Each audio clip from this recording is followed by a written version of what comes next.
different concepts and ideas that have been emerging within this debate about racial equality, about the need for society here to respond to the nature of the challenges that we face.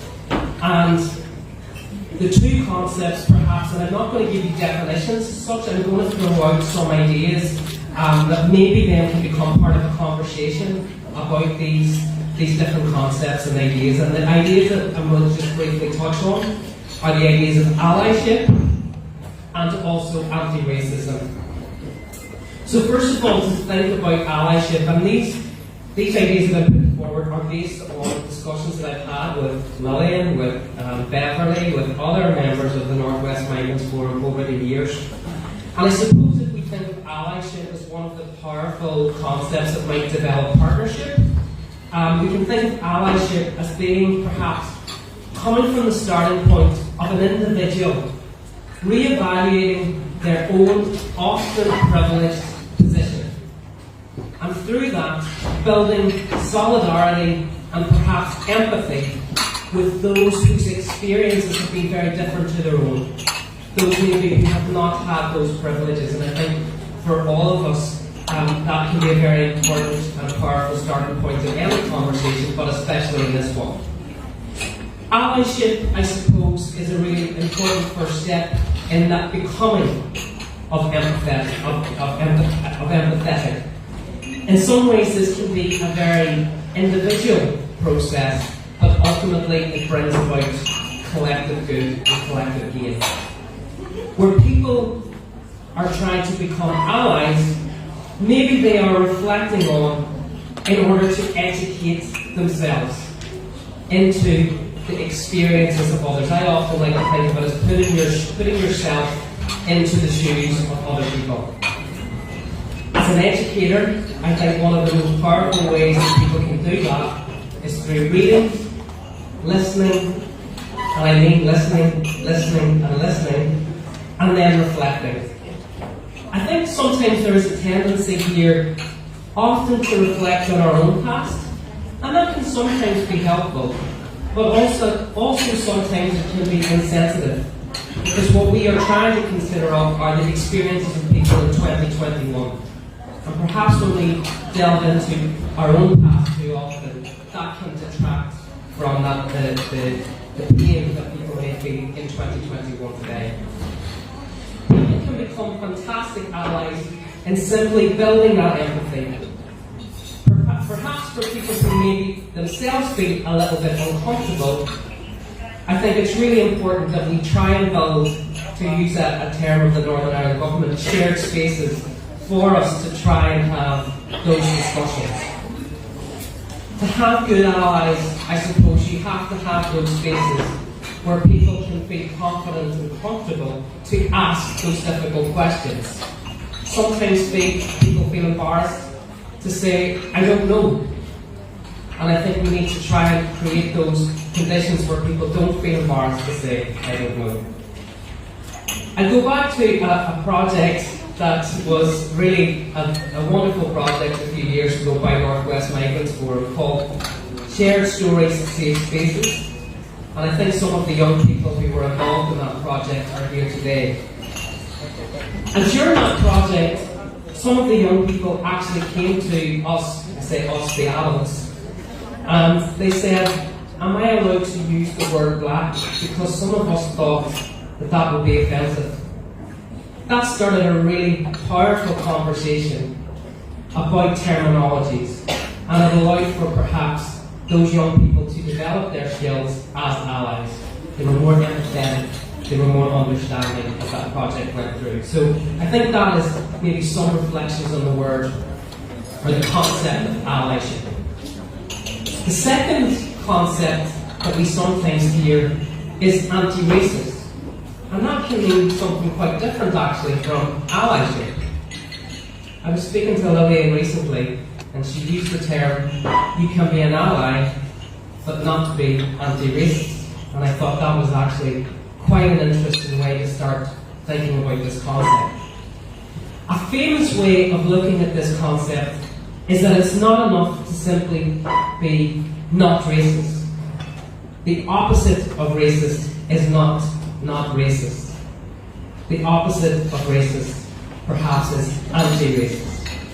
As Dominic Clay said earlier, it's a call to action. It's a go for it moment to try and change things.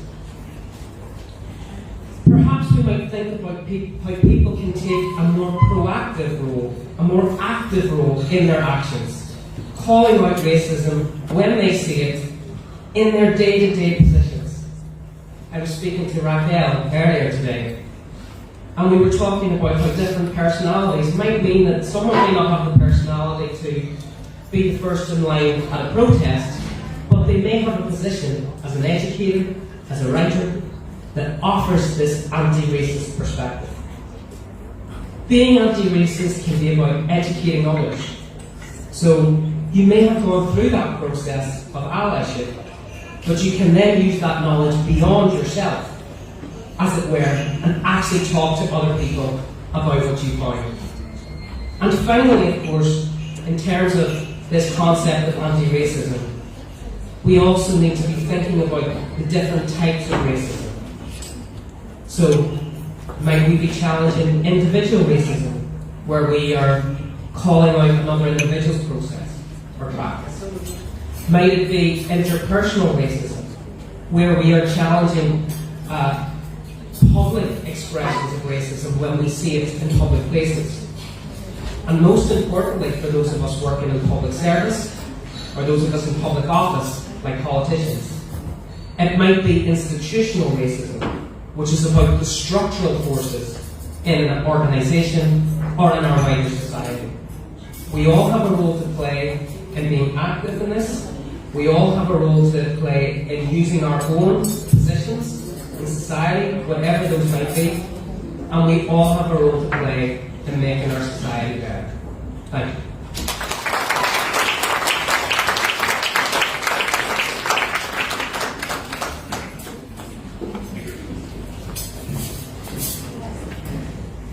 Very much, Dr. Philip, for the stimulating conversation, thinking about allyship and racism and being anti-racist, and having no excuse for calling out racism. Now we'll welcome Camilla, who I've already introduced. I'm looking forward to it. I'm so sorry, out of the whole day, that's the time I choose to go to the toilet. All right.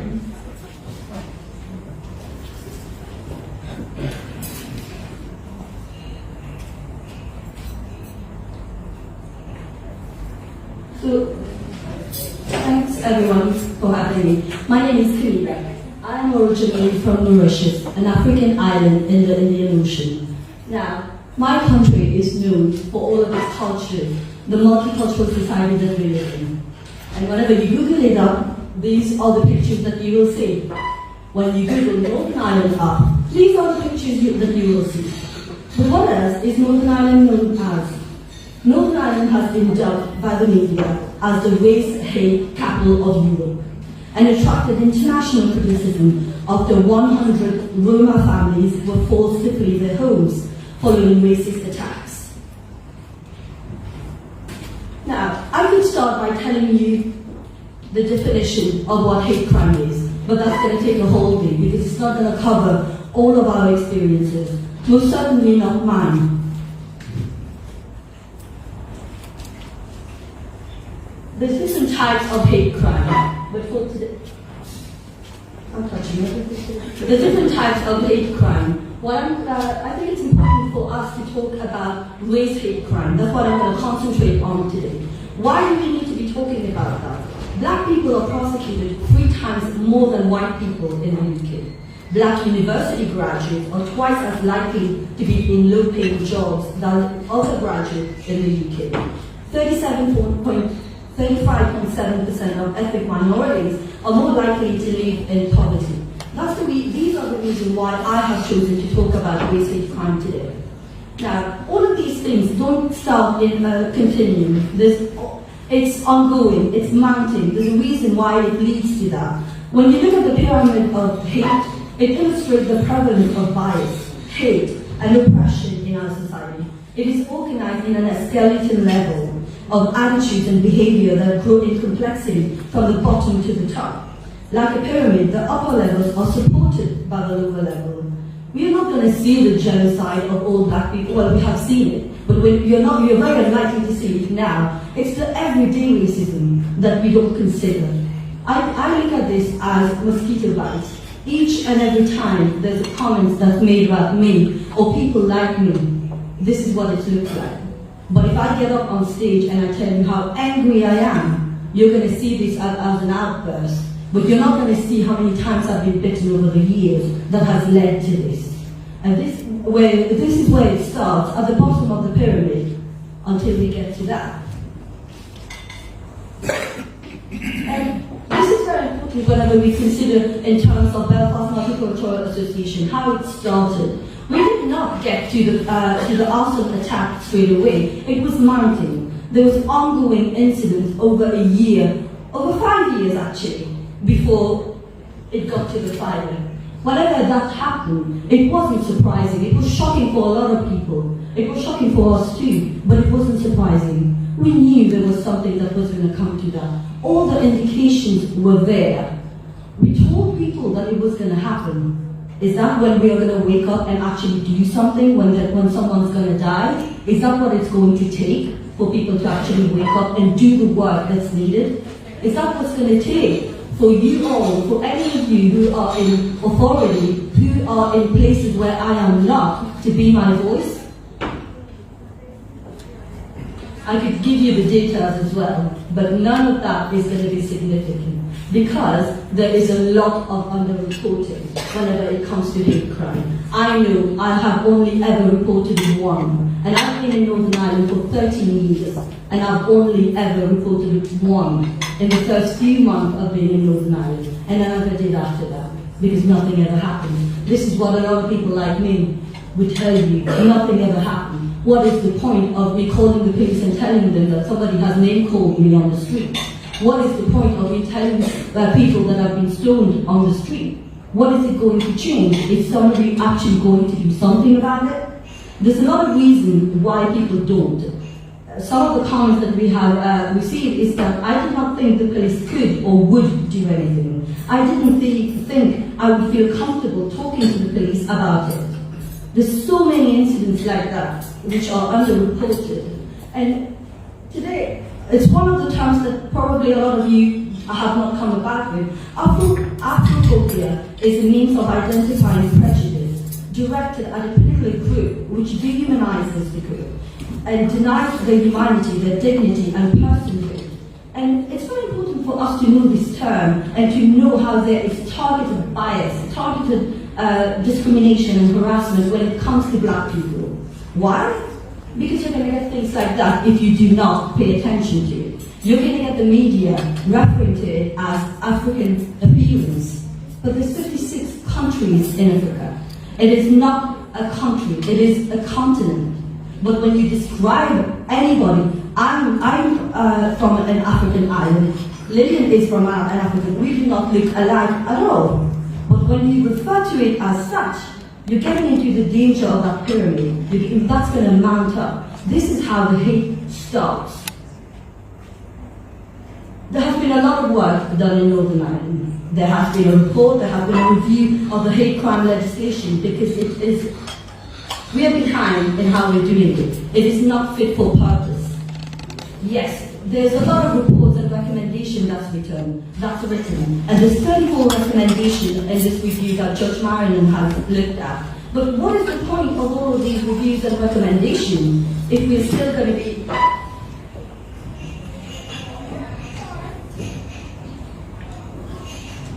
if we're still going to have that 16 years after? Are we going to be standing up saying, and it's now been 2 years, I think, since the hate crime legislation review? So what's it going to take? Is it going to take for my children to be up here to actually say that we need to implement it? Is that what's going to be? That's all it takes. Everybody is committed, everybody's willing to do the work, but there's no actions. Whenever I hear things like this, comments like this, it does not give me hope.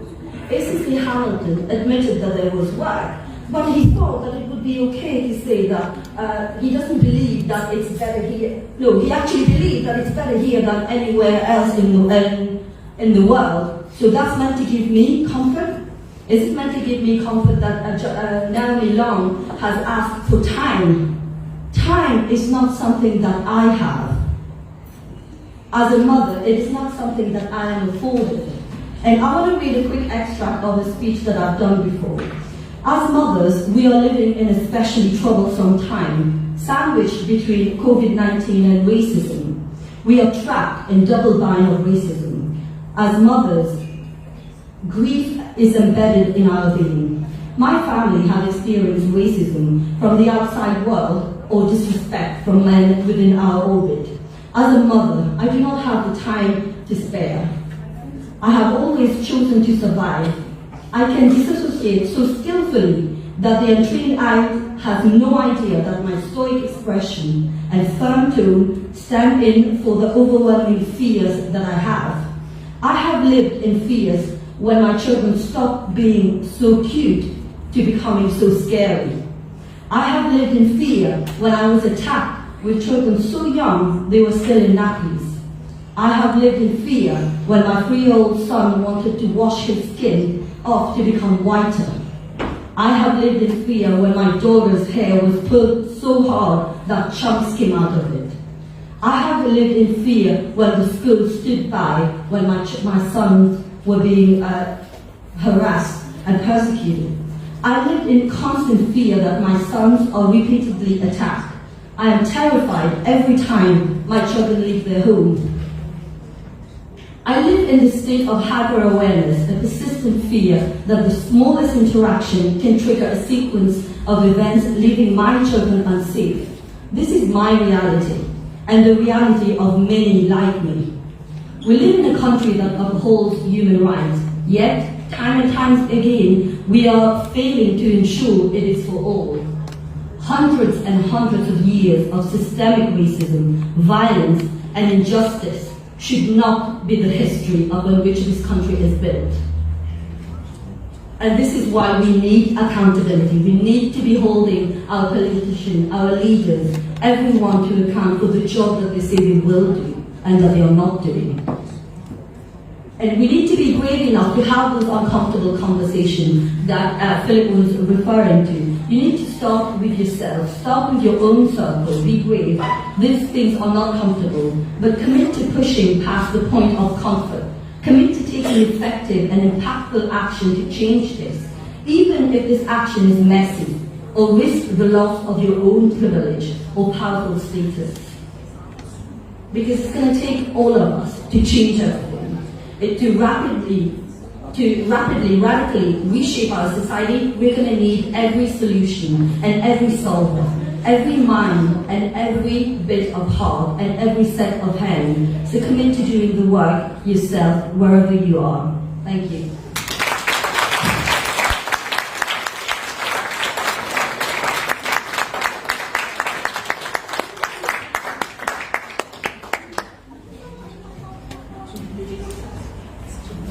I think I echo the sentiments of everyone in the room when I say that was a powerful, soul-searching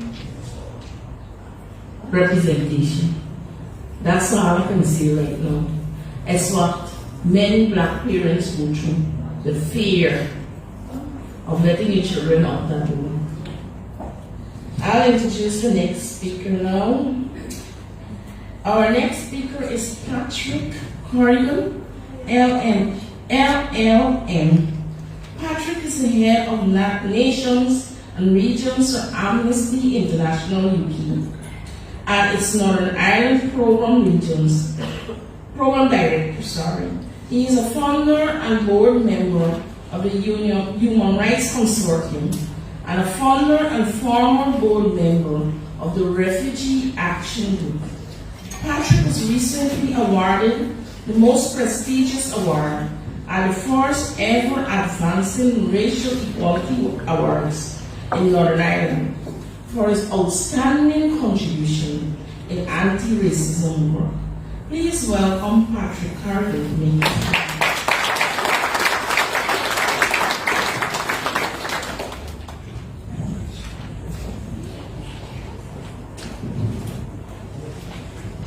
Thank you, and thanks to Camilla for that really powerful presentation. It's already been said, it's really pretty tough brief to follow that. But I want to try to, I suppose, from a perspective of human rights organisations, human rights activists, to talk about racially motivated hate crime here in Northern Ireland, and I really appreciate the opportunity presented by Northwest Violence Forum and putting on this really important groundbreaking event today, and I look forward to see what develops from here. I suppose what I have to say just clearly follows from what Camilla has said, and it's a bit of a depressing story, and I suppose my key depressing message is that right now Northern Ireland is a safe place for racists. And I say that because if you commit a racially motivated hate crime here, you have a 90% chance of getting away with it. That's what police figures tell us. They say that the vast majority of racist hate crimes here go unpunished. I know that Camilla has already said that the figures only tell us so much, and that we know that race hate crime, like much hate crime here, goes underreported, but the figures do tell a story as well, so I just do want to take a moment to look at them. In the last decade, there have been over 6,500 race hate crimes reported to the police. In the last 12 months, right up to the end of June 2021, those recent figures we have, there were 1,142 racist incidents recorded by the police. That's 251 more than the previous 12 months. And 839 racist crimes reported to the police, and that's a rise of 238 on the previous year. Neither COVID nor lockdown stopped the inexorable rise of race hate crime in this case. We know that racism is now the most frequent motivation for hate crime recorded by the police here. The number of racially motivated hate crimes reported to the police has regularly outstripped those of a sectarian nature for the last 5 or 6 years, despite the proportionately tiny percentage of our population from black and minority ethnic communities. The most common racist hate crimes that take place here are assault on the person and criminal damage such as attacks on cars or on homes or on community buildings. If we look at the clear-up rate, so how many of these crimes, how many of them ultimately see an outcome, and see some sort of policing or criminal justice outcome with perpetrators held accountable, it's a really tiny number, I'm sad to report. Last year, only 6% of racially motivated cases of criminal damage resulted in any sort of policing outcome, such as charges or summons. And that would be compared to a general clear-up rate of 17% for such crimes. So 6% if it's a racially motivated attack of that nature, 17% if it's some other basis. And overall, only 1 in 10 racist hate crimes results in charges or summons. And that's about half the rate we see of other crimes. So, 90% of race hate crimes go unpunished, and that's why I say that Northern Ireland currently is a safe haven, a safe place for racists.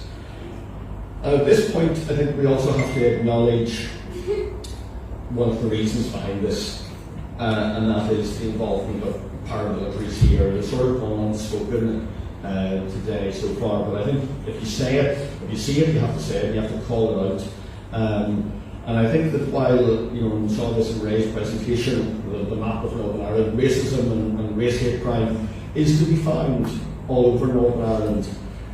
But we cannot shirk from the reality that in parts of Northern Ireland, some of the places where the most egregious and violent race hate crimes are recorded are in places like South and East Belfast.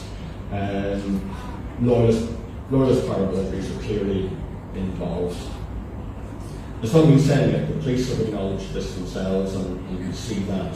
We see that in some of the media reports of the nature of these attacks, these crimes. It's clear that loyalist paramilitaries are involved. And that perhaps explains, at least in part, the low clear-up rate for such crimes. If the people involved in racist intimidation are also involved in paramilitary groups, then there's natural, inevitable reluctance on the part of people who may have evidence, who may have information that would lead to their identification and perhaps their conviction to stay quiet, because who knows who's going to be next on the hit list. And I think that is, really the backdrop that needs to be acknowledged for the attack on Belfast Multicultural Association building back in January. It didn't happen in a vacuum. It was not an isolated incident. It is part of an ongoing pattern of attacks on black and minority ethnic people and property, and indeed, as Gula has said, the arson attack that we saw in January was just the culmination of a whole series of attacks and acts of intimidation directed at the centre and its volunteers over the preceding number of years. And I think it's hard to escape the conclusion that, emboldened by the sense of impunity, that they've never been held accountable for any of the previous acts or attacks, that the racists decided to step up their offensive. So they had already sent a message to the NCA that they weren't welcome. They hadn't taken a hint. They were getting on with their work, the food bank and all of the other good work that was going on in that centre, and how they were to be close. And that's what has happened. One of the only positives, I suppose, that we can take from that horrific attack, it so easily could have cost the lives of people, not just the fabric of one of Belfast's oldest churches, was the overwhelming community response in support of the Multicultural Association and the online fundraiser that I had a hand in. It was a very simple, very practical way for people to say no to racism and yes to a diverse community here. And I think that was a really powerful message. And it was about getting a food bank back on its feet in the midst of a pandemic. But it was also, I think, the community at large saying to BMCA that we want you and we appreciate you and all that you're doing. You are welcome within this community and you are a valuable part of the society, unlike the racists who have torched the building. And I hope that sort of overwhelming positive community response offered some sort of reassurance to the BMCA volunteers and the wider black and minority ethnic population here that what must have been really a terrible low point, that the wider community had a very different message for them. And I hope also it sent a message, that community response to our politicians and all sorts of society. Most people want to see here. So, will anyone be held accountable for the arson attack that destroyed that building and burned out the community association? Who knows? We have to accept the odds aren't good. That's the fact. The police, I fear, have clearly lost the confidence of many in ethnic minority communities to keep them safe. That's what people are telling me, and some have said it publicly as well. And I think that the atrociously low clear-up rate for race hate crime, combined with the disastrous discriminatory police response to last year's Black Lives Matter protest both in this city and in Belfast, it amounts to a credibility crisis now for policing in society and must be treated as such by both the police leadership and the policing board, who are supposed to hold them to account. The police have to set about rebuilding their badly damaged relationship with Northern Ireland's black and minority ethnic communities. And there are some hopeful signs that they have recognised this and they've started to do so. I welcome that, and I know that others living in many in this room have tried to meet them halfway. There's an awful lot of work to be done, I think. Ultimately, the test will be who feels safest in this society. Is it people from black and minority ethnic communities, or is it the racists who attack them? So let's make racism disappear. Thank you.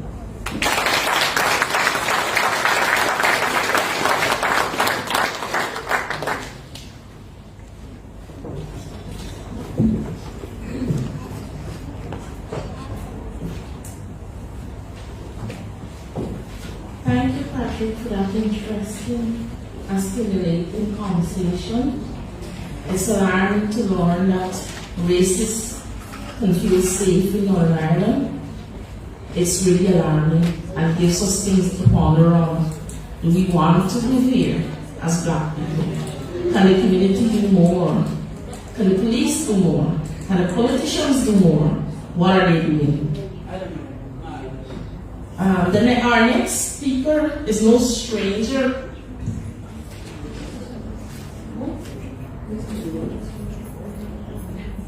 So just carry on. Right, there's been a change of plan. We're having some dancers up now, so you get to relax and enjoy. Right? So these dancers. The fun part.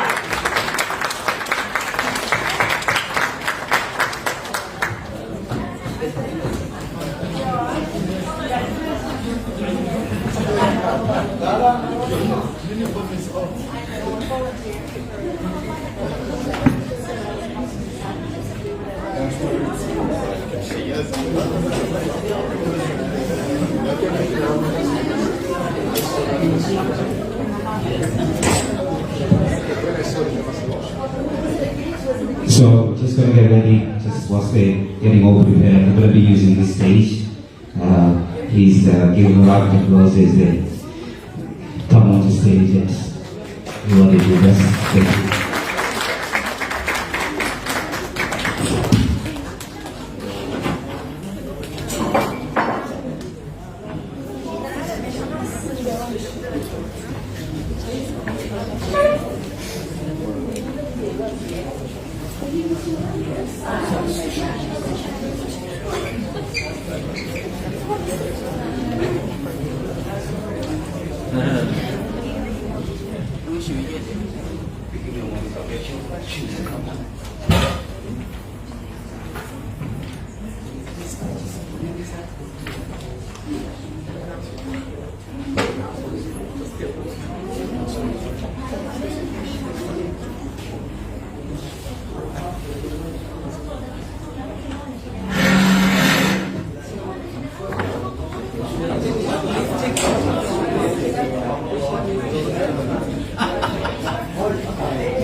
They're going to be performing a couple of pieces, about 3 pieces in total, so there you go.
ويحمل العبء ويحمل القصر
Okay, finally, ladies and gentlemen, another round of applause.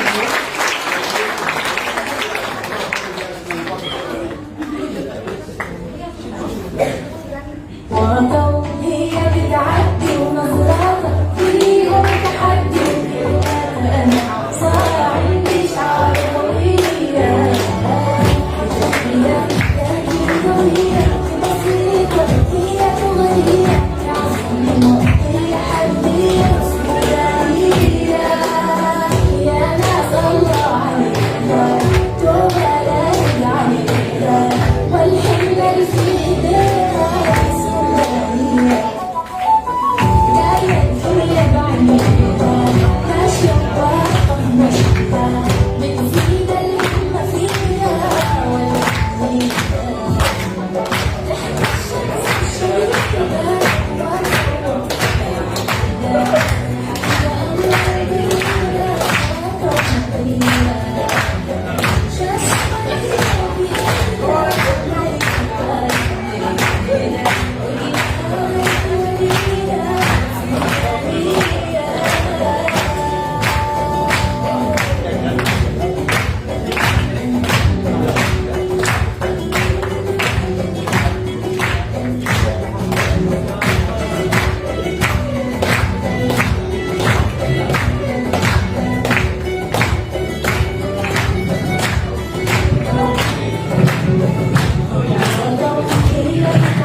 I feel like getting up here and she.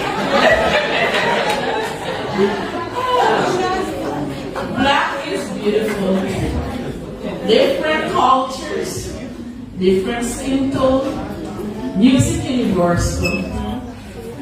Now, we're in the serious the quiz. Where is Paul? Ah, good rest, you know.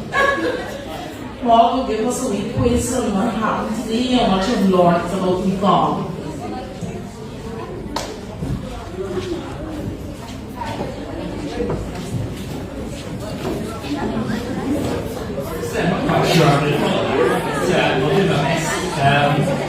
Welcome to the very first in-person Northwest Market Forum quiz, which is a little bit of a moment because we've done, I think 4 or 5 of them last year that were virtual quizzes.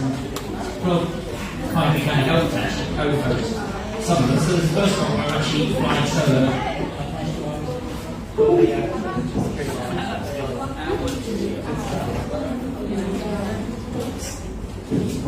We do need to split you up into groups first, if that's okay. I mean, fairly informal groupings, I think, at this stage. Welcome to sort of get into either groups of as many or as few. I don't know if we're going to be overly formal about how what sizes or whether we will sort of finalise. Maybe groups of about 4 or 5 each or a table or whatever works for you, if you like. We've got some prizes, teammate prizes, and we'll also obviously be sharing some of those out. So the whole point is to get a little bit of discussion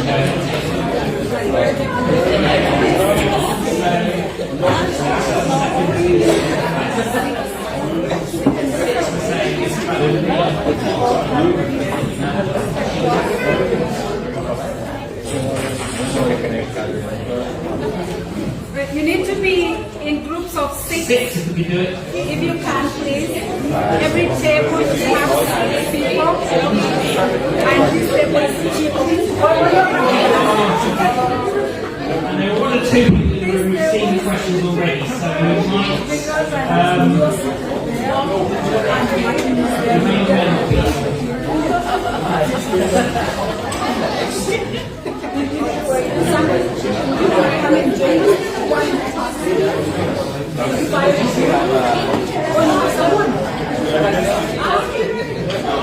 see some with 5, see some with 4, so this is also a don't be shy moment, so do join out with others.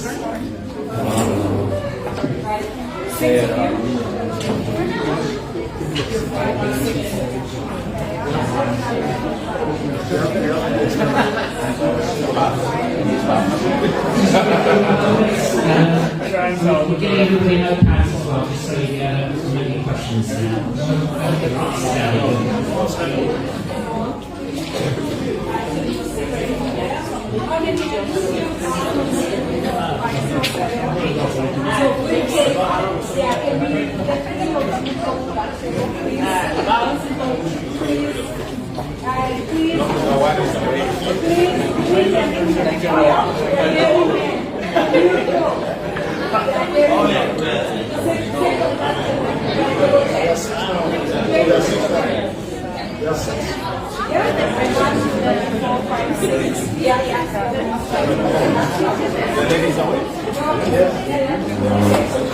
Okay, just whilst we're sort of setting everything up, what I'm going to do first is just very quickly outline what's going to happen next. There are 20 questions altogether.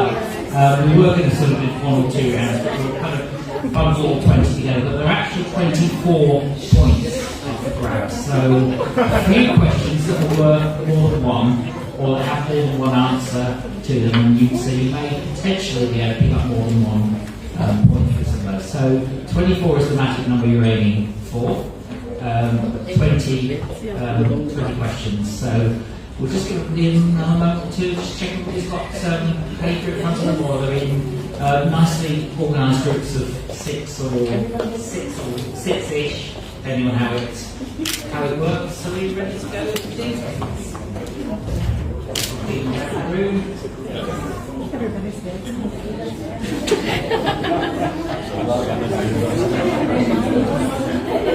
We could get really kind of competitive about it, give everybody team names, but we can we'll try and be a little bit better. That's formal. Table numbers can probably do it.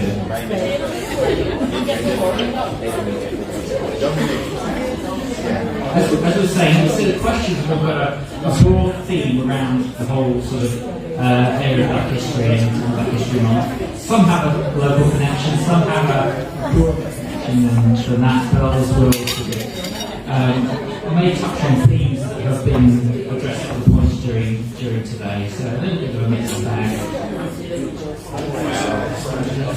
Are we ready? Okay, be quiet so that you can hear the question, because you need to answer it to win a prize. Each table, there is a prize for each person on the table. That's why we are putting you as 6 people, because there is only six Six prizes. And your table needs to win to get it. So it's a competition. Okay, we're ready. Do we think we're ready to go? I'm saying, Only one table winning. so one table. So if there's 7 of you on the table, one of you's going to be disappointed. So let's hear question 1. Okay, a little bit of a local connection for this one.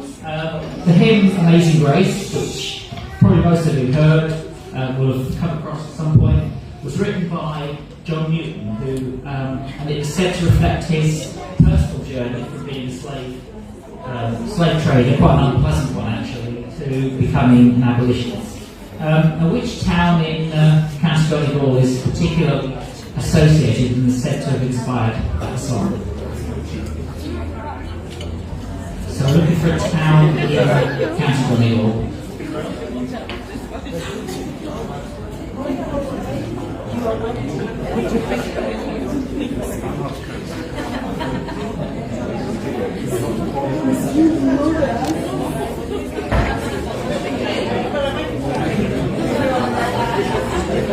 Ready for the next one, or we're still writing down, still confirming. Give me a second to confirm.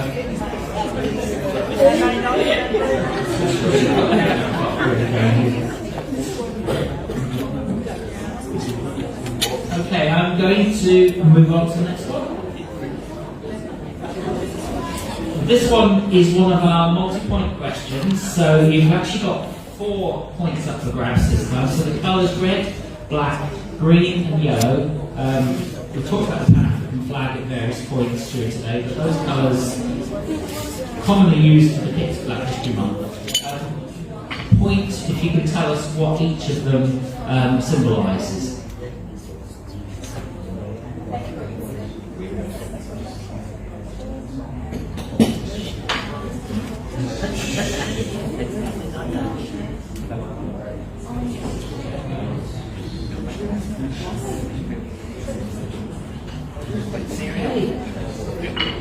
Giving a little bit longer for this question, there's 4 answers to work your way through, but you get those 4 down, or something associated with each of those.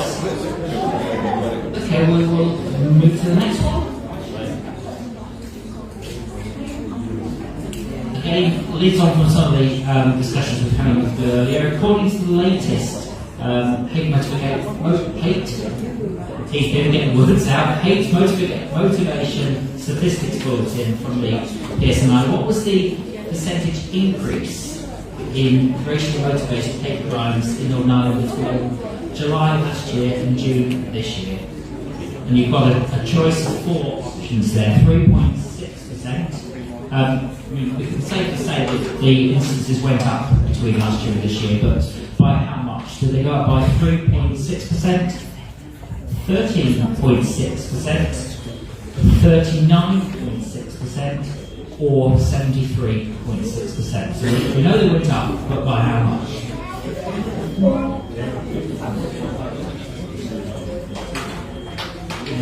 Okay. So you've only got a choice of 4 options there. So pick number 4. Okay, ready for the next one?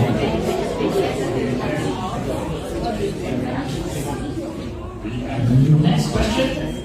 I'm looking just we have 4 faces faces, one of which is quite a familiar face. The other three you may or may not have come across, but what do these four people have in common?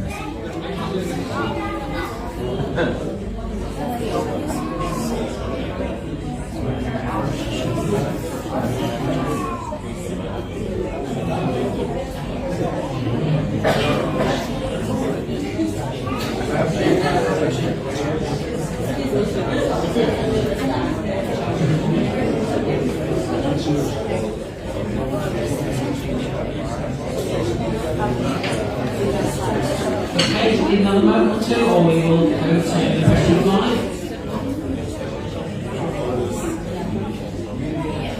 Question 5, topical question. Former US Secretary of State, the first person of colour to hold that position, passed away earlier this week. Can you comment on that?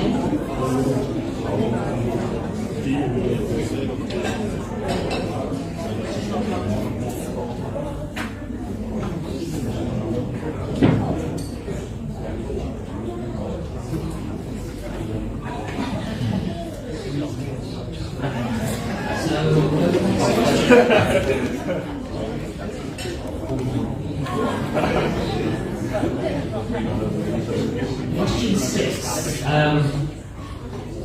Again, the choice of 4 options here. The UN General Assembly Resolution 68237 was adopted in December 2013. What of these 4 things do you think it proclaimed? Was it an end to reparations for slave owners? Was it about Kofi Annan becoming the UN Secretary General? Was it the International Decade for People of African Descent? Or was it the Sustainable Development Goals? Again, it's a little bit of a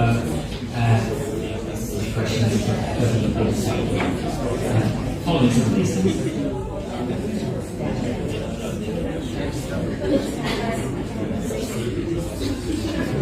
Choice of 4. A, B, C, or D. And we will go on to the next slide. Next question. This is Sophronis is commonly known as Zeph. Known for establishing what in October 2010?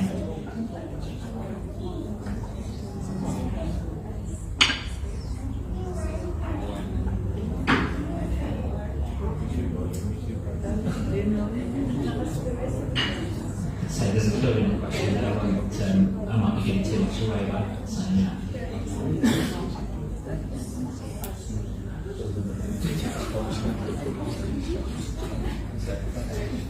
Okay, next question. You've got something down there. Okay. Slight topical question. An English police force this week had to apologise for issuing a leaflet that depicted a black person dealing drugs.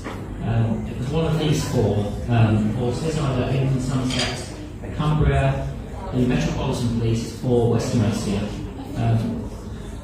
Pick one of those 4.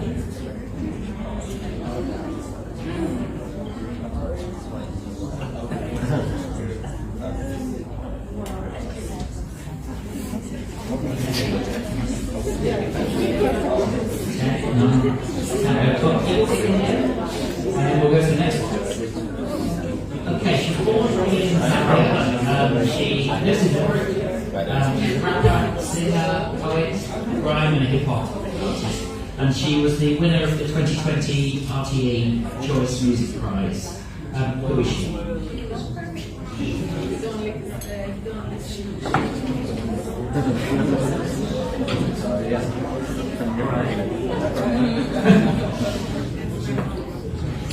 Some of you are more down with the guess than the others.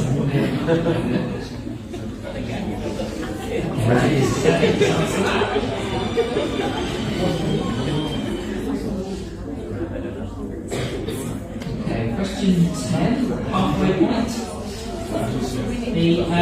Another UN-related question. The UN International Convention on the Elimination of All Forms of Racial Discrimination came into force in what year? And you've got again a choice of 4. So 1948, 1969, 1998, or 2012?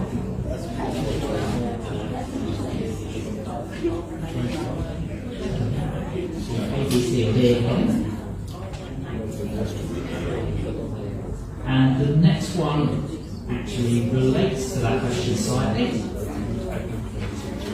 How many UN member states have signed up to the aforementioned International Convention on the Elimination of All Forms of Racial Discrimination? We've got a choice of 4 there, 46, 64, 88, or 182.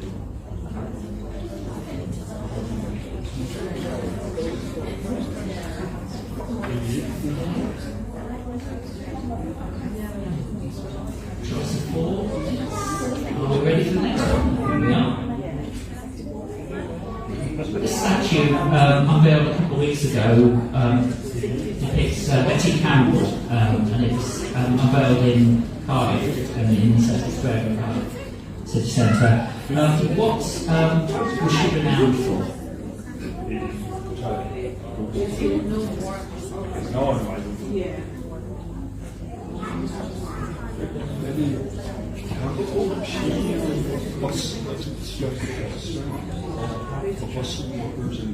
Bristol.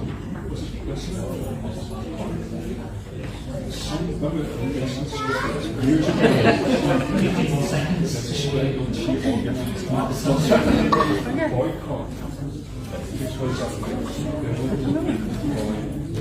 Go for the next question. This former slave, again, who later became an abolitionist, spent time in Ireland towards the end of the 18th century, so in 1792 and the early part of 1793. He was said to have interacted comfortably, and that's a quote from somebody, with members of the United Irishmen. Can you name him?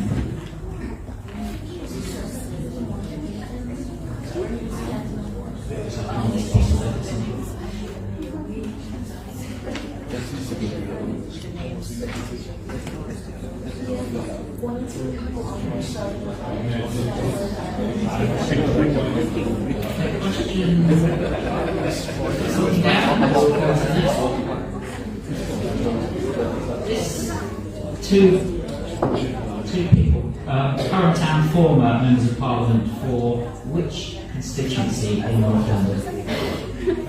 Ed Barry and Bernie Grant. Which constituency have they both represented?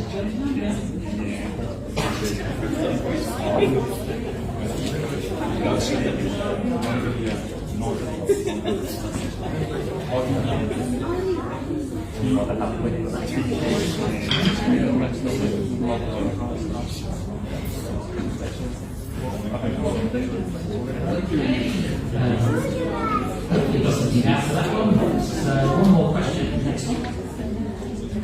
As we know, it's October. Black History Month is being marked across Europe during October. But which month is it marked in the US and Canada?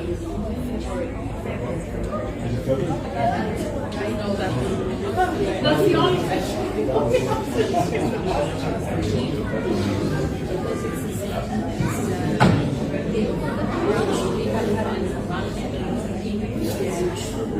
Okay, so for an answer to that one, we will go on to question 16.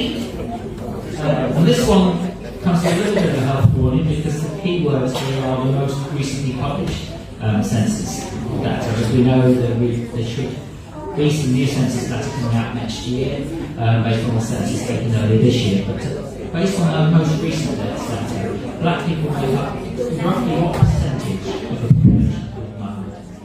So you've got a choice between 0.1%, 0.2%, 0.5 or 0.8. Yeah. I think we can probably safely say the figure for the next census data will be somewhat higher, but based on this, which is what it is.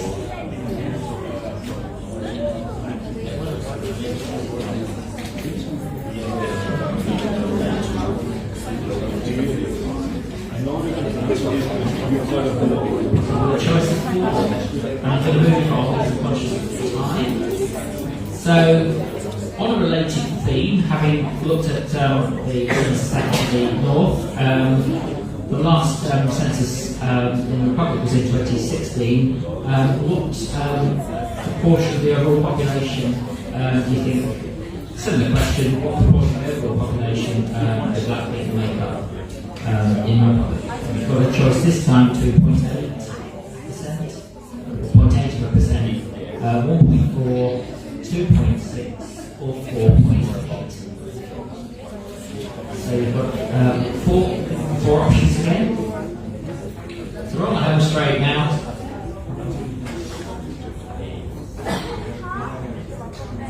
Okay, the next question is another multi-point question. So it's actually 2 marks up for grabs for this one. And this is Garrett Morgan. He's known for inventing which 2 of the following things here. So you've got carbon filaments used in light bulbs, you've got the gas mask, you've got the traffic light, and then you've got the fibre optic cage. So which of those 2?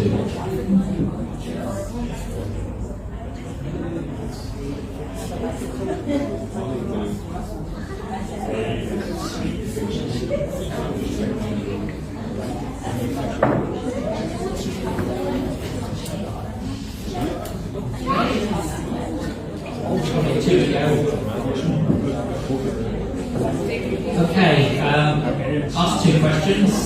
Another question about data. PSNI has one of the highest stop and search rates of any UK police force. It is exceeded only by Merseyside and Metropolitan Police. Out of the 25,021 stops that were recorded in 2020, how many of those are known to have involved BAME people? And you've got a choice here between 56, 126, 562, 1,026. I think we were talking earlier about the proportion of being kind of greater than for white people. How many of that 25,000 would you say? So just give me a couple of seconds. And then we have one final question. So, I have to mention Frederick Douglass at some point during today. During his time in Ireland, he was said to have been influenced by whom? I suppose you could say one influenced the other, but who was in particular is he often associated with?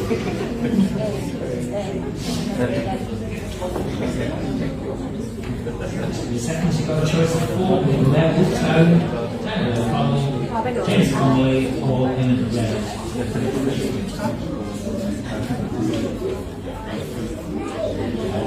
So, instead of asking anybody needs any questions, then we've got time, so I'm going to just sort of tell everybody, get ready for the answers. So, we're going to trust you to mark their own.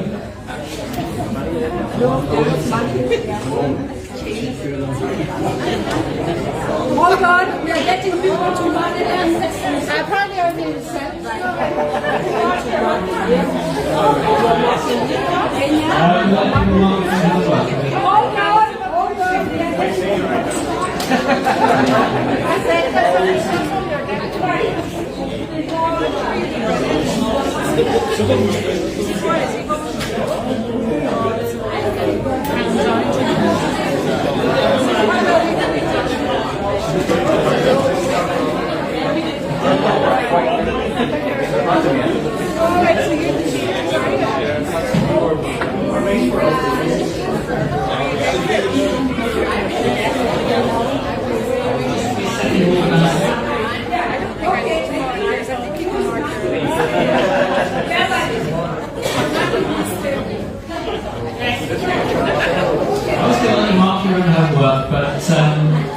we're all in business for accountability, so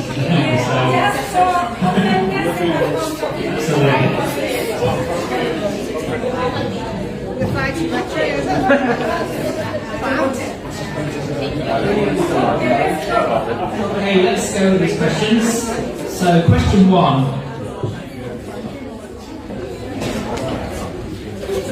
Quick drum roll, and then we'll tell you the answer, which was 1 crown. So hopefully you've got 1 crown as an answer.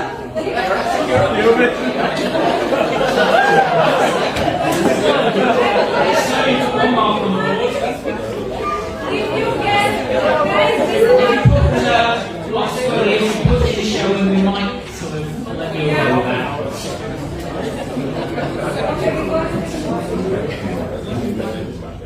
Okay, 4 marks up for grabs this time. So, doesn't have to be the exact words, but something along these lines will get you your marks. So, anything that's along the lines of red, history of bloodshed to get through it, anything along the lines of identity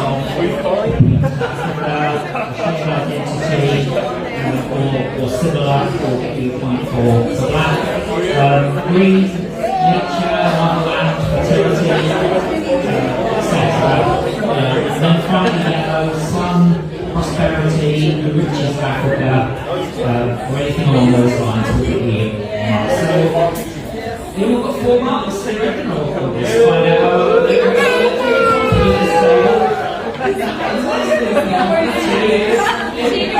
okay, we'll just see how we do. We'll see. Lost quite a few more questions to go, yeah? We might not go down here. Anyway, let's move on. So, this was choice of 4. If you have 39.6, then you just have a point. Just by contrast, there was an increase in recording sectarian crime, which is as well, by 26.8. Okay. That's what I was just saying. 4 are current or former councillors on the island of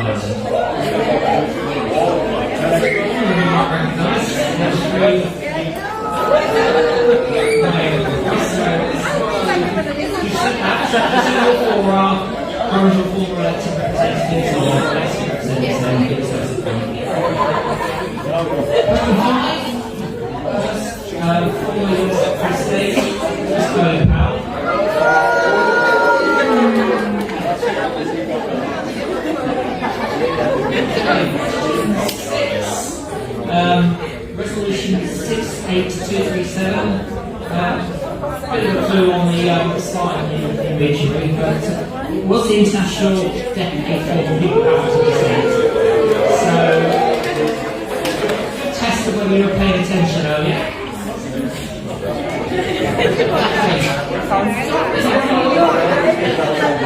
One of the notes there was known as the establishment, and I gave a little bit of a clue by saying October.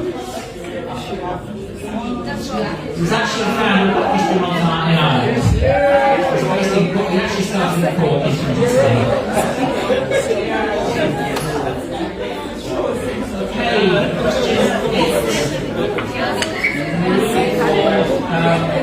Police force had to apologise this week for a slightly dubious leaflet that depicted a drug dealer. It was indeed actually cargo. We're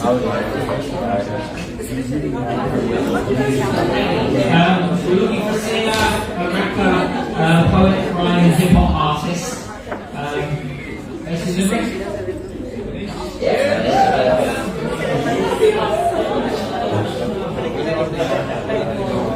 okay, next question. Another UN question. The International Convention on the Elimination of All Forms of Racial Discrimination. You had 1969, now then you will have lots. Okay,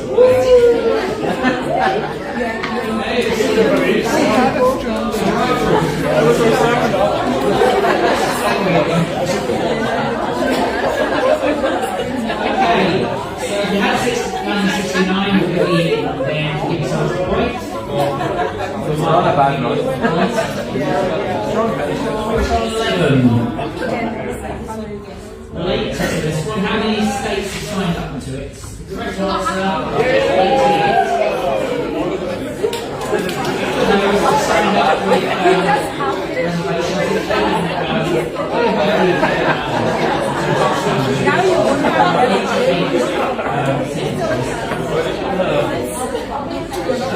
Anybody say Betty Campbell? She was a head teacher, the first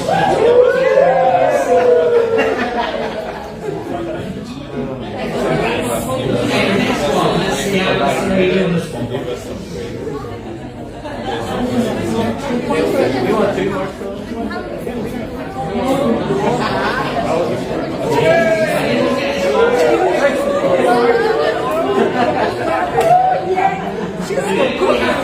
This is your answer.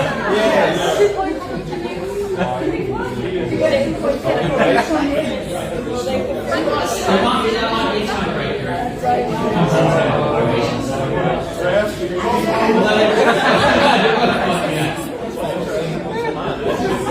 Okay. Hopefully you had Tottenham as your answer.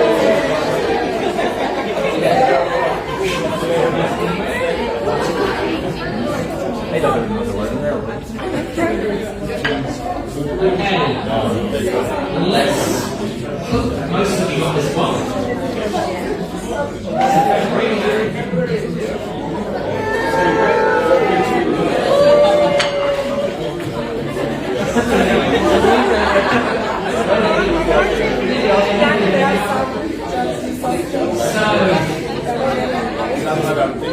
Obviously 2011 census status, but it's looking at 2%.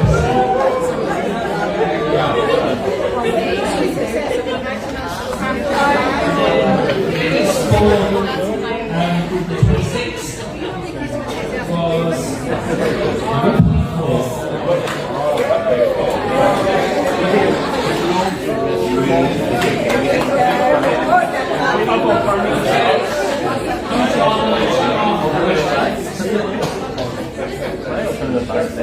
Garrett Morgan, if you had guest mark, give yourself a point.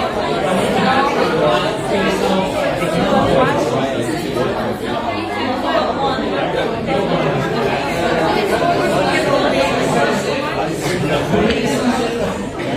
Okay, 2 to go. Stop the search rates. How many do you think? If you had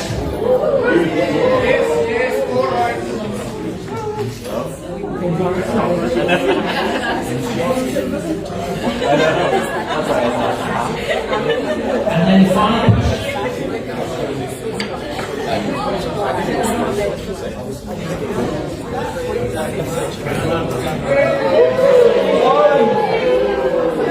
There was a big thing about this smart in the Irish Times, especially may have given you a little bit of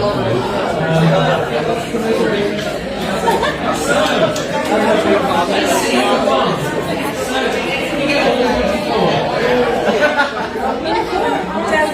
Tell the Answers. how many did you get?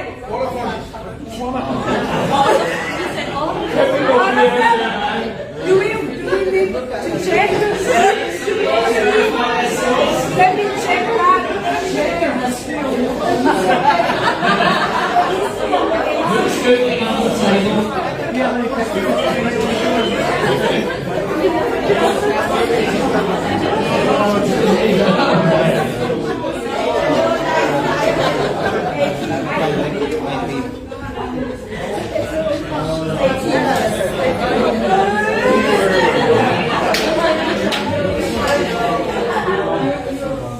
So what's the actual figure? 18. That's good. Any advance from 18?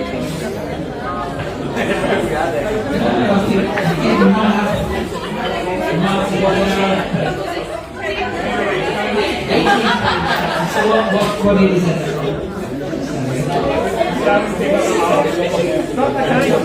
Alright,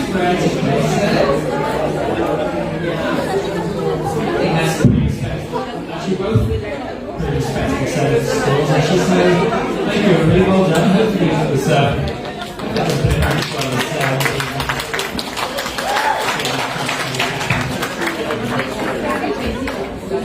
so I'll transfer.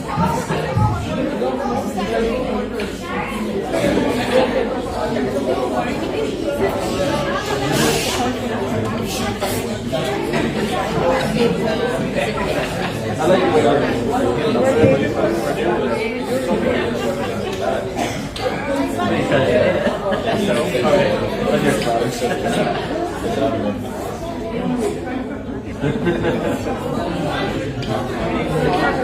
you enjoy the exercise that we quiz. We have a winner at that table. Woo! So you can get your present.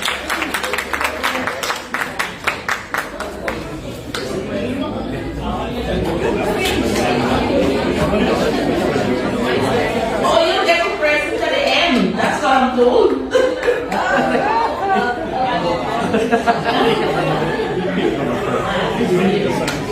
Right, we'll listen to music now for the original group. The dancers from India.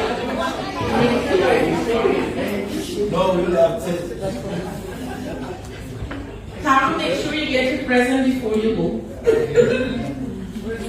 The original group, please come up.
Thank you.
Okay, this is a traditional music of Eritrea. Eritrea is East Africa, you know, and this is our traditional instrument. It's called waka. Yeah, yeah. Any question? I'll now invite Raquel. Raquel is our poet, artist. And Raquel is our poem, Lillian.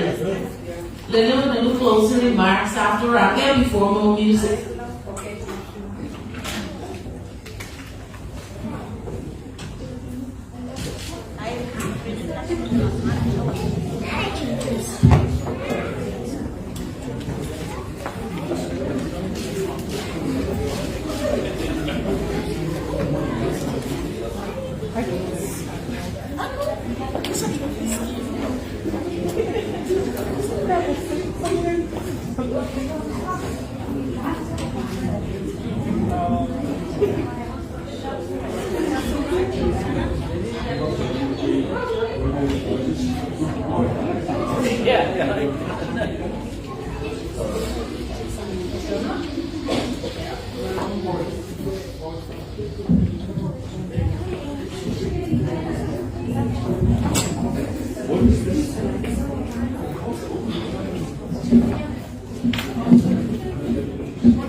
We have everyone go back to their seat, please. After you have the tea, take you to your seats. Raquel is a poet, and it'll be nice to listen to what she has to say.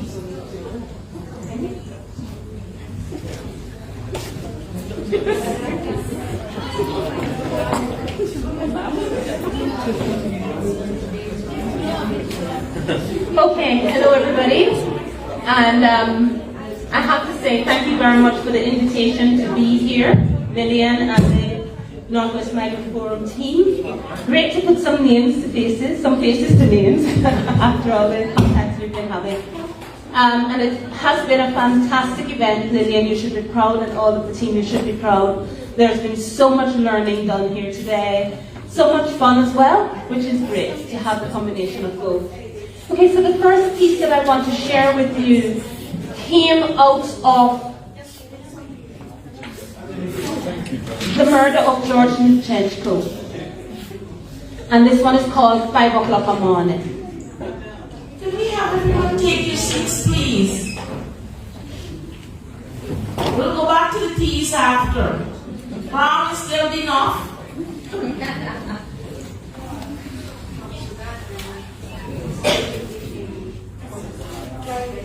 You take your seats, please.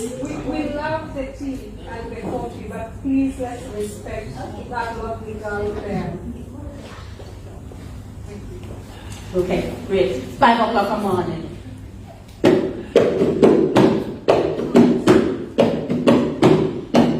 5 o'clock in the morning, before the dawning of the last day of the nightmare here. Awake, I'm in her here, the bawling.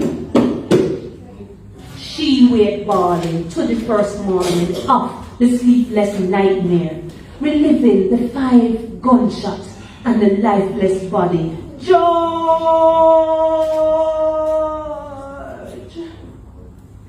This place is a safe space to raise a black boy, or so we thought.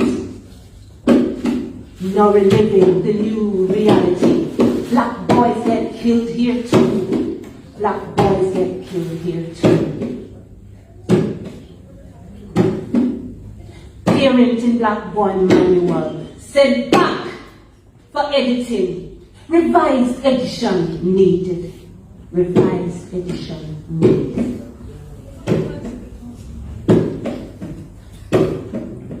Her George dead, mine alive, the 2 in mourning.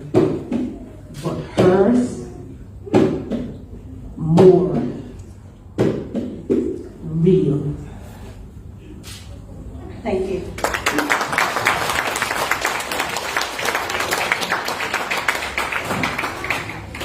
Okay, the second one I want to do for you is called The Sound of Our Own Heartbeat.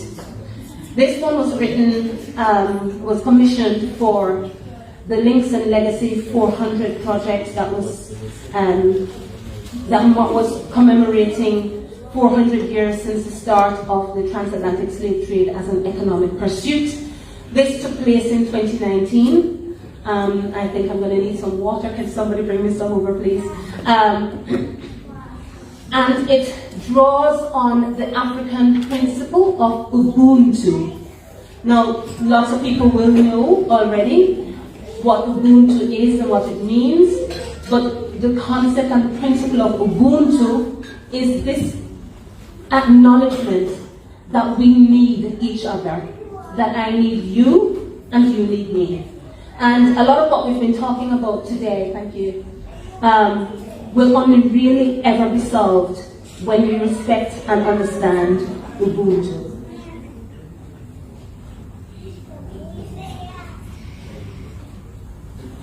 Ubuntu heal our blind spots. Ubuntu help us see. I need you to be the better me.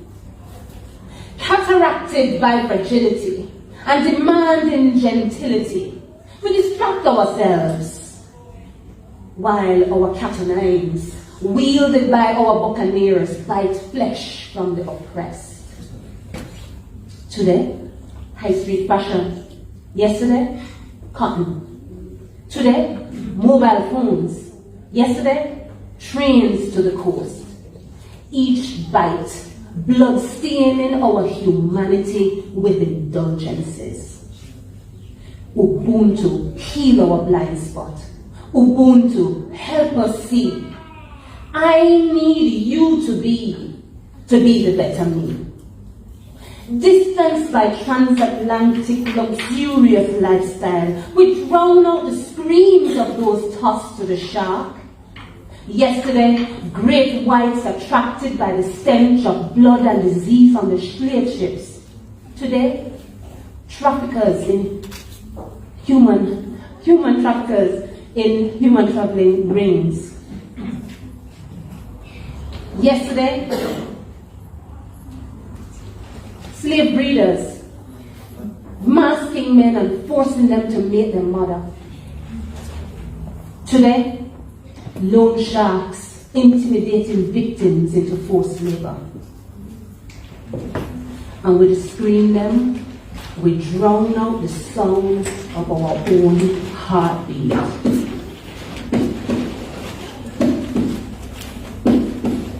Ubuntu, heal our blind spot. Ubuntu, help us see. I need you to be the better me. To spin the myth of greatness, we deconstruct the other with one-sided tales of inferiority and ideology of inferiority. Yesterday, upstairs, downstairs. Today, racism in sport. Yesterday, branding humans. Today, Brexit scaremongering. And in this othering, we lose the offering of unity. Ubuntu, heal our blind spot. Ubuntu, help us see. I need you to be the better me.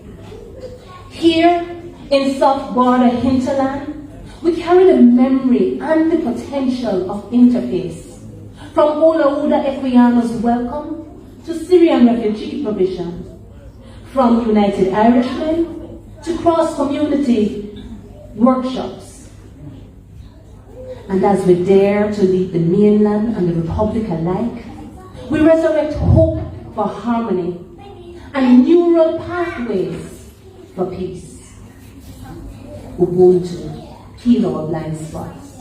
Ubuntu, help us see. I need you to be the better me. Be the tsunami aid worker, the indefatigable enslaved. Be Unalapping, the refugee camp nutritionist. Be Clifton House, guarding the grave. Be the Desmond Tutu. Be Oprah, the AIDS orphan friend. Be the maroon resisting revolter. Be the Toussaint Louverture. Be the best self you can live. And then be so much more.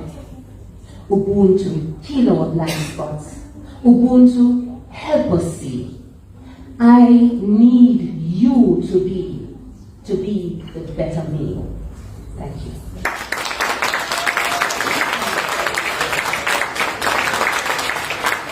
And the final piece is called Color Me In. And this one was created for the launch event for the artists of the African Caribbean community in Belfast. And this one, I think maybe one of the things that I think has been missing from today, so I'm glad I'm doing this piece, is that we haven't focused in enough on the fact that there is a whole lot of history untold prior to colonization, prior to enslavement. This is only going to touch on one tiny little bit of it, but it's just a reminder that there was a whole lot more before we started. And of course the call is, color me in, which means we are a part of the history that you know, or a part of the life you live today. So it's time to recognize that, as well as we are in the Decade for People of African Descent. Color us in, okay?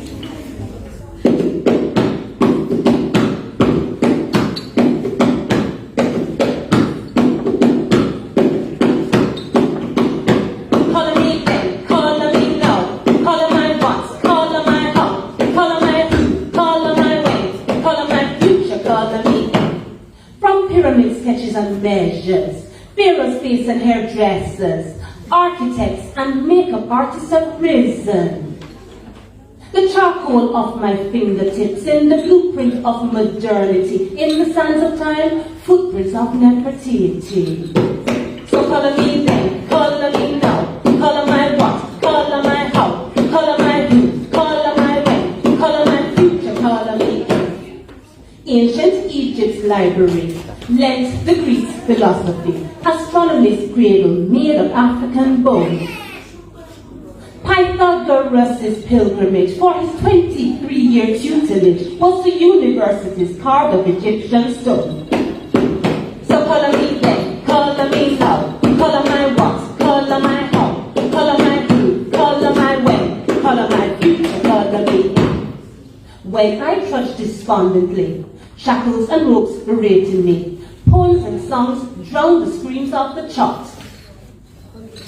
Echoes of homeland dignity and lessons about my integrity gave me songs of new work ethic when I might have stopped. So color me then, color me now, color my what, color my how, color my who, color my when,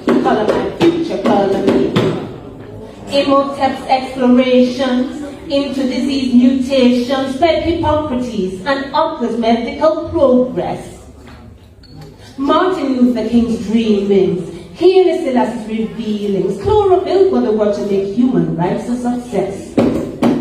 So color me then, color me now, color my what, color my how, color my who, color my when, color my future, color me in. Oh, sorry. Yesterday's past and antiquity, barely translucent in history. Gold Coast experts, trumpeters to the king. Science, music, and athletic stars, impacting nations both near and far. Go pour gold into my veins. Color me in. So color me then, color me now. Color my what, color my how. Color my who, color my when. Color my future, color me in. Color me then, color me now. Color my what, color my how. Color my who, color my when. Color my future, color me in. From the chrysalis of today, let equality fly in every way. The future here in our hands, let's set it free. Imagine again and protect the contributions we get. Pour gold into us and them, both you and me. So color me then, color me now. Color my what, color my how. Color my who, color my when. Color my future, color me in. Color me then, color me now. Color my what, color my how. Color my who, color my when. Color my future, color me in. Then, now, what, how, who, when. Future, color me in. Future, color me in. Future, color me in.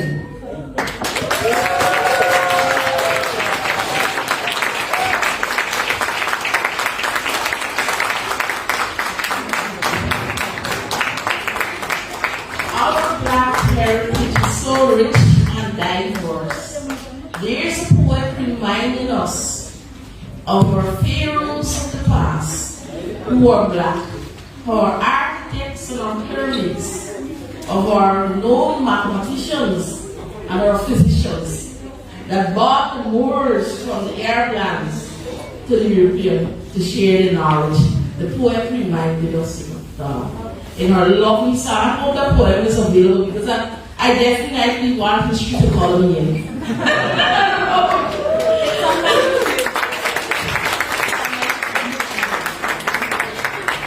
May I introduce Marshall because everyone knows her. I often call her my mentor. She's an amazing woman, very dynamic. Lillian Sinali Barr, the director of Northwest Medical.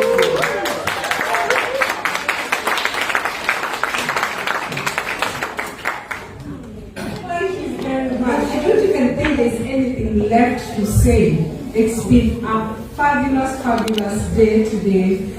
I think when we thought of organizing this day, we really didn't think how the impact it will have.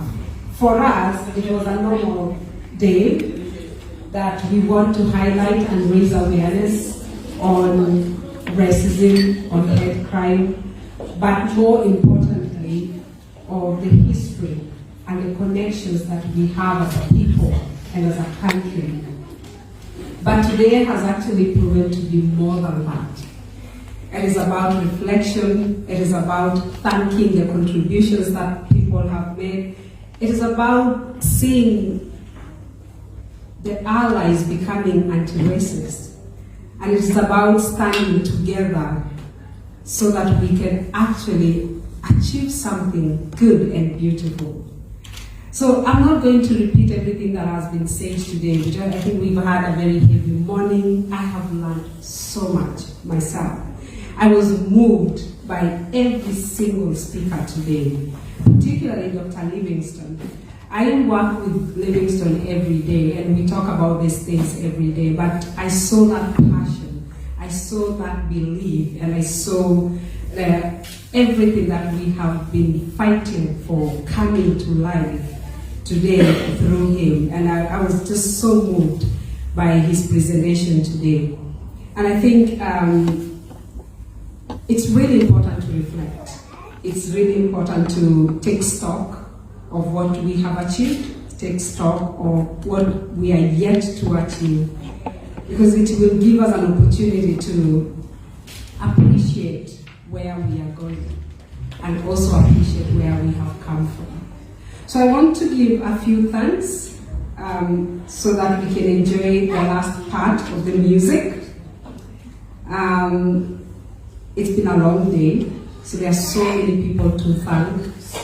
I will start with the Bishop and Andrew and Bishop Donald, who after just one meeting of talking about racial equality, they felt that it was so important for them to be part of this event and to host it so that they can endorse the work that we are doing. So thank you very much.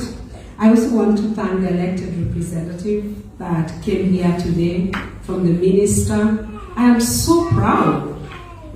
Honestly, I'm very, very proud of our leadership today because it's not always that we invite ministers and they all come or take time to send us messages of support if they cannot change their diaries. But today I think they have shown that they can't, and if there's that willingness, I think we can achieve more. I would also like to pass on the Justice Minister's message. Everyone was invited, and she did get in touch, and because she couldn't manage to come here today, she passed her regards. And she did say, and I do have an update on the hate crime legislation work that is going on. And we do not underestimate the kind of work that needs to go into this. We just want to make sure that it is done and it is part of the agenda. So I'm really grateful that it is part of the agenda now for the minister. I want to thank all my wonderful speakers, from Beverly for hosting, AJ, fabulous, beautiful black women who stood the whole day hosting the event and sharing their journeys and just taking it all in. And particularly when Beverly highlighted her own connection to Europe and Ireland and how proud she is to be 5% of Irish. I wish I could say I'm proud to be 5% of something else, but I will stick to 100% of being Maasai. But I'm so proud of you, Beverly. You have done amazing. I've seen your growth and I'm so proud of you. I think it is very important also to hear about the historical context and particularly the local context. And I don't think we could have done that without the skillful and knowledgeable, wonderful woman, Naomi there, who has done so much research in this field. And I felt it is so important that we highlighted it honestly. How passionate she is on this, and to get that platform to finally put it out there. I'm glad I was able to do something so that you can share that knowledge with everybody. So thank you very much. And even just to take that history out of the green and orange binary, because it's a hidden Irish history that needs to be told, and it really doesn't have to be uncomfortable. I think there's something that maybe I haven't said this before in public, and I think I should say this. Most of us in this room, we are all products of colonialism. We are all products of slavery. We really didn't participate in it. What we are doing by not challenging it is being complicit. So if we can stop being complicit, we don't have to feel guilty because we were not there. What we need to do is to challenge ourselves, to challenge the governments that are still maintaining those draconian policies. And we can do that without having any guilt. And we can also do that by making sure we are standing with those people who are being oppressed now. There are people who were oppressed before, they are no longer being oppressed. I know I talk to my Irish friends and they tell me they understand racism, and I do know that they do. But they don't face it now as we do. So it's time to actually give us the space and listen and understand what we are saying so that you can also be able to bring us to where you are right now. So I do understand how complex and challenging this can be. But if you have the willingness to listen and learn, you will not feel uncomfortable talking about it. So thank you very much. Dr. Russell, another amazing researcher who has done so much work with ethnic monitoring, and it's only actually a few months ago that I found out that he was involved in the fair employment legislation. So I'm so glad to know people who have been fighting inequalities for a very long time in this country. To Patrick and Camilla for a wonderful, thought-provoking presentations on hate crime. I don't get tired when we talk about it, and I know we get re-traumatized when we talk about it, but we have to continue talking about it until we achieve what we have to. So I hope you're going to be as strong as you are, continue with the fight and the journey, and one day that fear will drop. Okay? And do I have people to thank? Dr. Philip McDermott. I know, Philip, I don't even know what to say, because you never really say no when I call you, and I call you every day. Every day. If there is a description of an anti-racist, look at Philip there. Somebody who will take the bull on its horn and never afraid of calling it as it is. So thank you so much for the work that you do for us. And to all our allies who are here and all anti-racists, thank you very much. But I particularly want to thank the young Sudanese and Eritrean dancers today. How amazing to see our heritage and culture being taken forward by our young generation, the second generation of Irish, British, Sudanese young people. That was amazing. And I'm so proud of that. And to every other young person, maintain your cultures, because that is your identity, and be proud of it.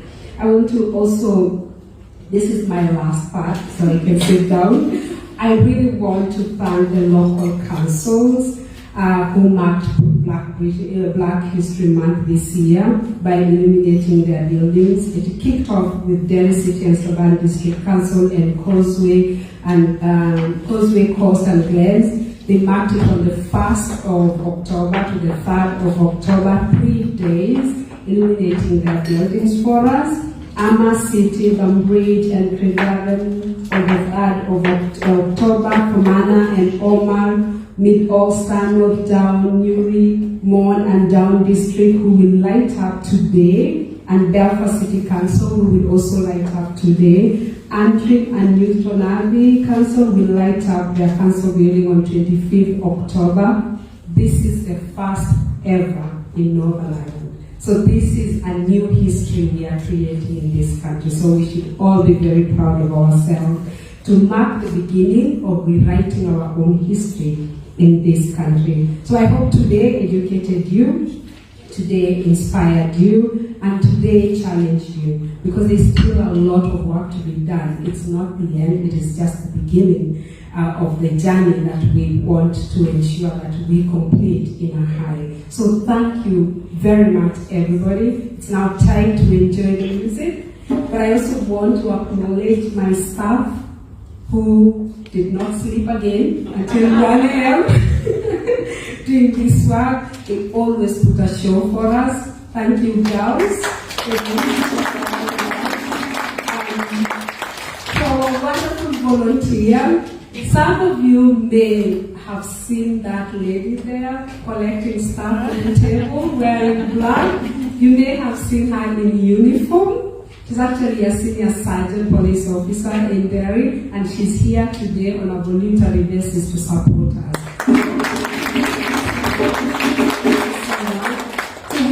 Work with everybody who is open to work with us, regardless of their status in the community. So thank you very much, everyone, and now let's enjoy the last of the music and dances.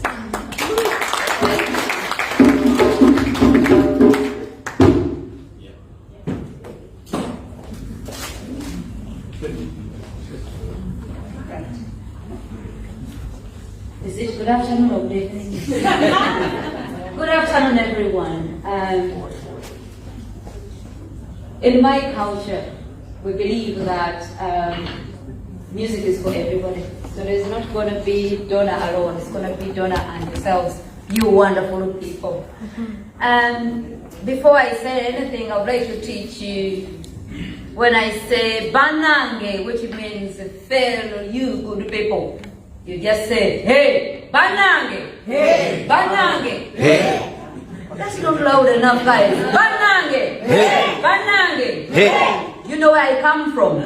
Hey, you know where I come from? Hey, where I come from, Uganda. Banange, hey, Banange. Hey. Those of you who don't know Uganda, Uganda is a country found in East Africa. Banange, hey, Banange. Hey. Can I tell you a secret about this city?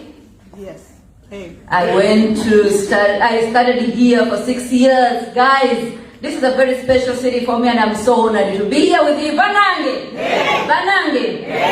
I feel a little bit embarrassed because I have a very special tutor here just close to Lillian there. He told me that I didn't know you would be in this room. Banange! Banange! I know you're just waiting to hear an African woman playing the drum. Banange! Just a little story about the drum. This is a djembe, style of drum from West Africa. I come from Uganda, but when it comes to drum, I don't discriminate between drums. If it can sound, I can play it. Banange, hey. Banange. Hey. During my time in Uganda, women don't touch drums at all. Guys who are African brothers, they put up your hands and I see you. Have you seen your sisters playing drum in Africa? Hey. No. You see, I'm telling the truth here. But when I came to Northern Ireland, I became a rebel. So even when I have to go to Uganda today, I'll carry my drum. I'll play the drum. Thank you, Banange. Hey. Banange. Hey. Banange. Hey. Banange. Hey. Do you want to know where I live? Hey. I live in Belfast. Banange. Banange. Belfast is part of the world, so I live in the world. Banange! Banange! I'm going to share 2 songs. One is a traditional folk song from Uganda. Banange! And it is called Amazigenyanja. Banange! The second song, everybody will join in. It's a kind of a dance, a song that accompanies a dance. And I would welcome people to join in whenever it comes to that time. Banange! Banange! Banange! Banange! Why not a warm-up? Listen. When I go O Adili, you repeat after me. Can I just give the clap? 1, 2, 3, let's go. O Adili. O Adili. Oh, Adi. O Adili. Oh, Adi. Anisi Misi Masa. Amisi, Missy Massa. Anisi Misi Masa. Amisi, Missy Massa. Aboogie boogie boogie. Aboogie boogie boogie. Aboogie boogie boogie. Aboogie boogie boogie. Eh, aloe, aloe, aloha. Eh, aloe, aloe, aloha. Now this time, it has to be louder. Do you want more gifts from Lillian?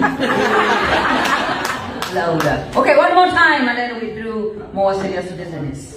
Hope the mic can behave. Okay. Oh, Adili! Oh,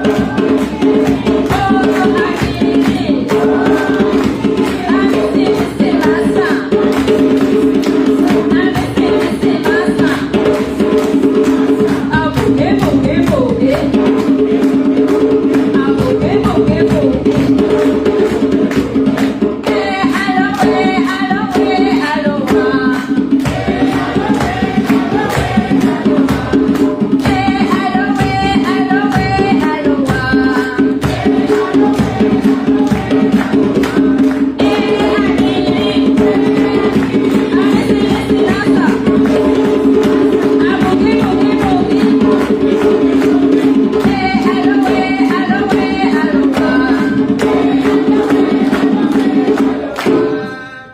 You are all superstars. You should leave this building knowing that you are superstars. Now guys, we do a traditional folk song from Uganda. Uganda is a country found in East Africa. We call it the Pearl of Africa. And that's where Lake Victoria, you find all somewhere, River Nile cutting somewhere. We claim it.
right.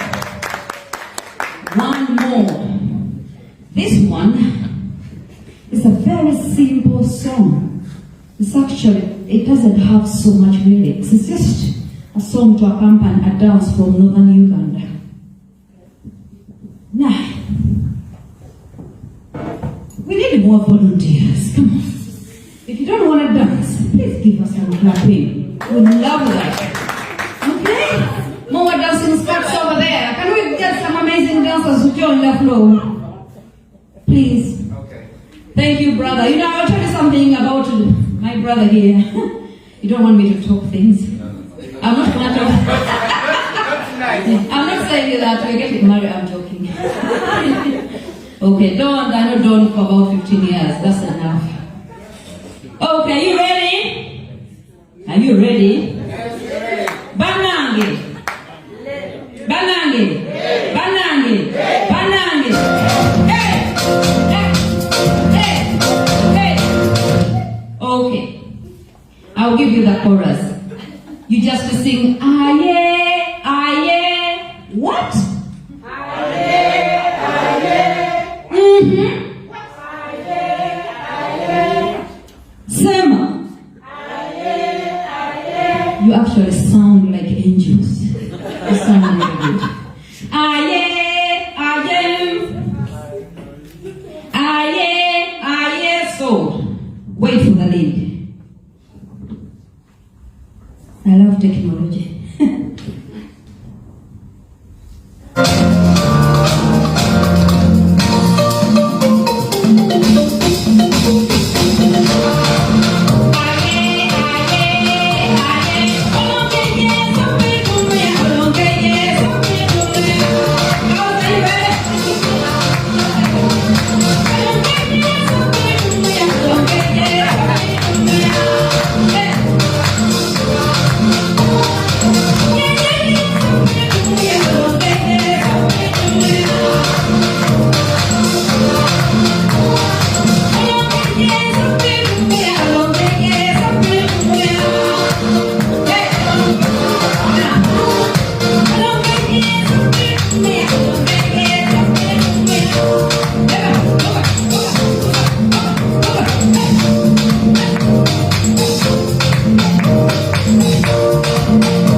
Thank you so much, guys. I don't feel like leaving, but I have to.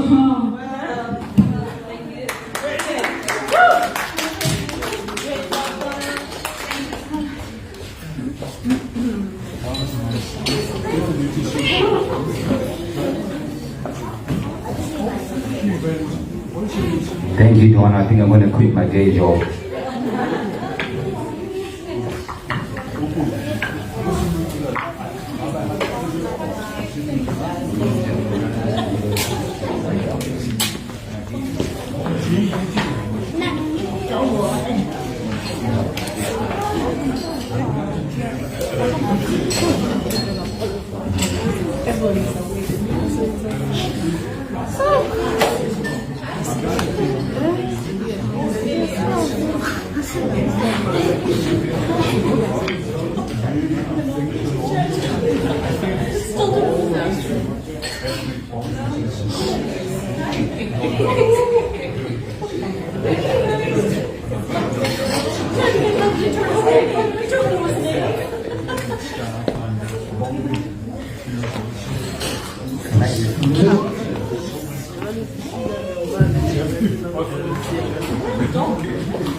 Yes, 1, 2. Okay. I was almost tempted to go up myself and dance.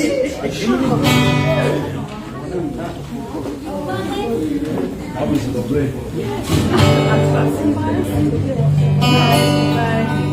See, again, are you in Belfast?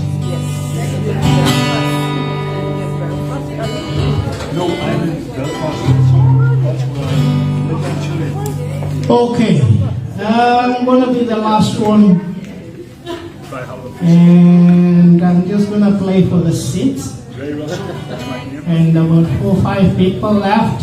Okay, so next time, don't give people food first. After that, they go home. Okay, so we're just going to do this for the last time. So wherever you are, we are just a few of us here. So can we all come closer over here? Come and sit over here, please, everyone. Please, let's just try to do this for the last time. We don't have enough time left. Okay?